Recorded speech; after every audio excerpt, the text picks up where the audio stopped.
Hi, my name is Nadia Sanchez, and in 2021, I founded the nonprofit Love Your Neighbor NOLA. I founded this nonprofit because I grew up in New Orleans. I love the city. The city devastated me when it took the life of my mom in a violent crime in 2018.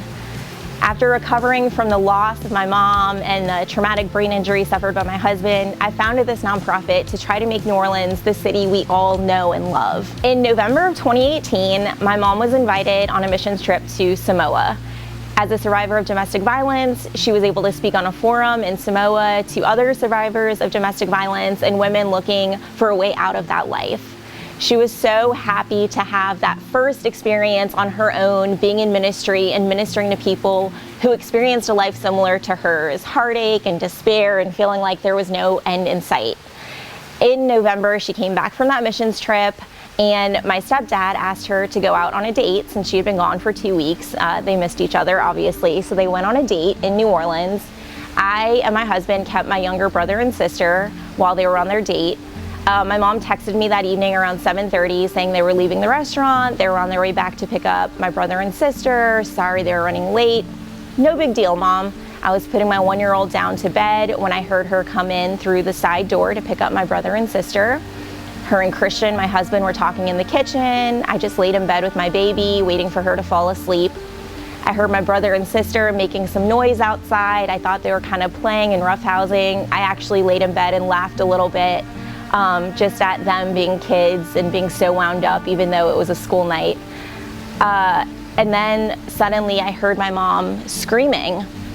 And in that instant, I jumped out of bed, ran down the hallway, ran outside, and I could see her SUV speeding over the neutral ground, barreling over trees that were on the neutral ground. I looked around. My brother and sister were standing on the lawn, just screaming. My mom was laying at the end of the driveway. My husband was across the street, unconscious, laying in the street. It felt surreal. I didn't know what was happening. My brain couldn't make sense to process what was going on in that moment. I just screamed and knocked on the neighbor's door and told them to call 911. I sat with my mom at the end of my driveway, watching her essentially die until the ambulance got there. They took her to the hospital. Christian came to, he gained consciousness, walked across the street. He had road rash all over his body. His head was bleeding. They were both taken to University Medical Center, which is the trauma treatment center in New Orleans. My mom was later pronounced dead at the hospital, and Christian had been recovering from a traumatic brain injury. His skull was fractured, his brain was bleeding. They were watching for swelling. Like I said, his body had road rash almost from head to toe. He was dragged 60 feet from the end of my driveway across the street as he tried to intervene to save my mom from these violent criminals. In the aftermath of that, I realized there was no true mental health care system in New Orleans for people who experience violent crimes. While UMC does take patients in their trauma treatment center, the basis for care is very, very limited. The amount of people they can see is limited. And aside from that, there are long wait lists.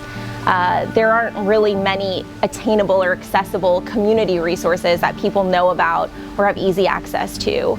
And in the aftermath of everything, I heard from the defendants. They were arrested, they were young, they were 17, 18, 14, all related to one another. And their stories sounded fairly similar to mine. I grew up in a home with domestic violence. I didn't have a relationship with my dad. My mom was a single mom. She had an alcohol abuse problem when I was younger. Their stories sounded similar. They grew up in poverty with a single mother. Their father was in jail. There were drugs involved. They saw violent crimes as young kids, and they had untreated trauma due to those violent crimes. And it kind of led into their life of crime. It kind of seemed to me like they didn't feel like they had an out or they had any way to get out of the life that they knew.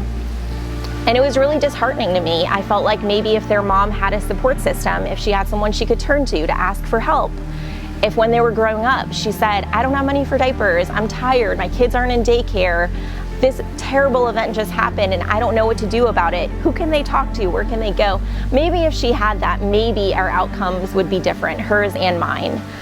And so with that in mind, I started Love Your Neighbor NOLA. We do provide familial support, so we give away diapers and wipes and clothes for kids, shoes, anything you can need for your kid, toddler, adolescent. And we also provide mental health resources. We do outreach for victims of violent crime. We help you with paperwork if you need to fill out applications to be reimbursed for expenses due to the crime that was committed against you or your family. We can help you with applications for food stamp assistance, employment, housing. All of those things are to build a community support system and a network where people feel like they're seen, they're understood, their needs can be met easily and accessibly, and they have people that believe in them. I think New Orleans has become a place, New Orleans East specifically, where people feel really resigned to the life that they have, and they don't feel like anyone cares about them, their city included. They feel forgotten and left behind. They don't feel like anything's come back since Katrina. And so we want to be that support system to the people out there. And I think it's really important for us to share this message of love and hope and restoration even. I think if kids can learn from a young age to love themselves, they'll in turn love others. And that will be a byproduct of that will be less crime and less violence and less aggression, but it's giving them the tools to know how to do that. So ways that you can help.